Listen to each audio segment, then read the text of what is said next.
മുക്തയാണല്ലോ. എടുക്കും മുതലാളി. Hello madam, എന്തെങ്കിലും അത്യാവശ്യമില്ലാതെ ഞങ്ങൾ പാവങ്ങളെയൊന്നും ഓർക്കില്ലെന്നറിയാം. എന്താ കാര്യം?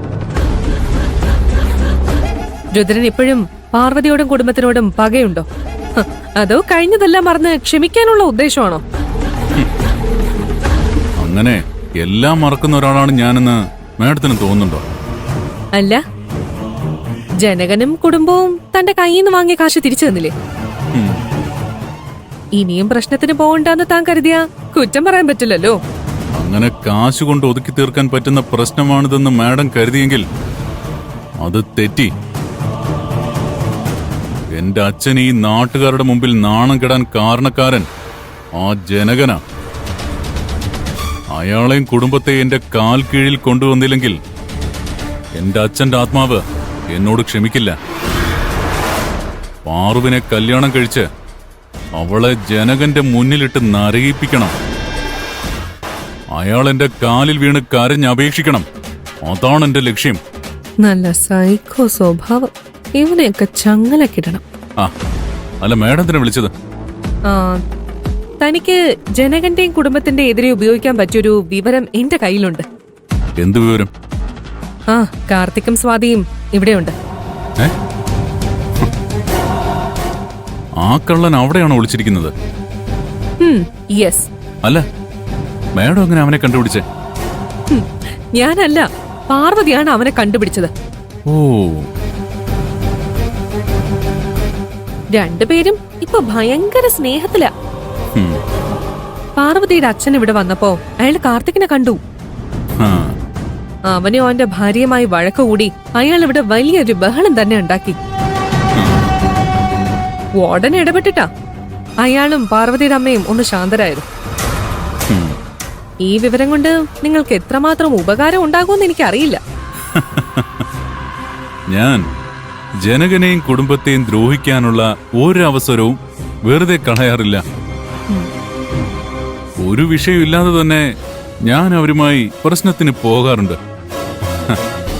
ഇതൊരു പൊട്ടിത്തെറിക്കുള്ള മരുന്നുണ്ട്. ഇത് വേണ്ടതുപോലെ ഞാൻ ഉപയോഗിച്ചോളാം. ഇനിയുള്ള കാര്യം താൻ കൈകാര്യം ചെയ്തോ. എന്നെ കൊണ്ട് ഇത്രയൊക്കെ പറ്റൂ. ഇനി ഇതുപോലുള്ള വിവരങ്ങൾ കിട്ടിയാൽ അറിയിക്കണം. Of course. Best of luck.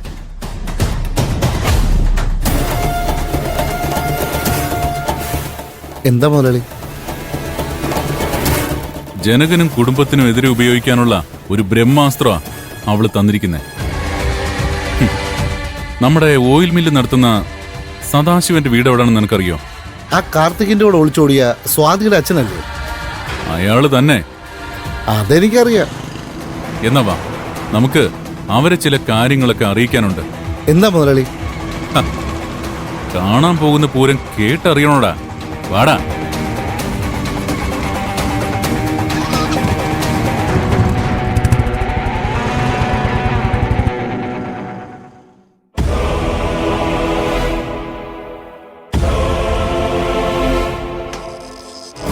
കേൾക്കുള്ളൂ. വരൂ.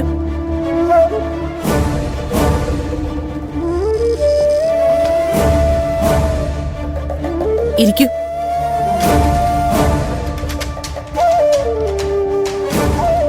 കുറെ നേരം കാത്തിരിക്കേണ്ടി വന്നു അല്ലേ? നിങ്ങളോട് കുറച്ച് ഡീറ്റെയിൽഡായി സംസാരിക്കാനുള്ളതുകൊണ്ട് അവസാനം വിളിപ്പിച്ചത്. നിങ്ങള് പാർവതിയുടെ ബന്ധുക്കളാണോ? അല്ല, ഞങ്ങൾ ഇവളുടെ ഫ്രണ്ട്സാ. എന്റെ പേര് ആയിഷ, ഇവള് മീര. ഞങ്ങൾ 3 പേരും ഹോസ്റ്റലിൽ ഒരുമിച്ചാ താമസിക്കുന്നേ. ഇവരോട് കുട്ടി എല്ലാ കാര്യങ്ങളും പറഞ്ഞോ? ഇവള് പ്രഗ്നന്റ് ആണെന്ന് ഞങ്ങൾക്ക് വിശ്വസിക്കാൻ കഴിയുന്നില്ല ഡോക്ടർ.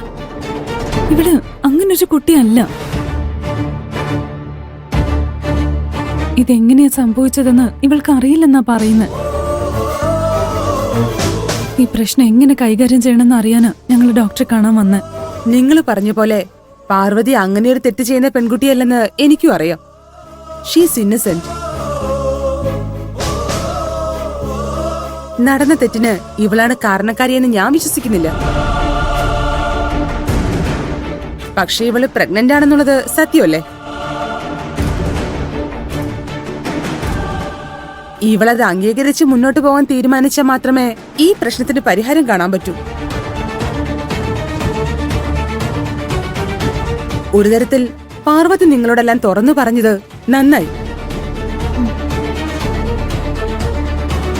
ഞാൻ പറയുമ്പോ വിശ്വസിക്കാത്ത കാര്യങ്ങള് നിങ്ങൾ പറയുമ്പോ വിശ്വസിക്കാൻ സാധ്യതയുണ്ട്.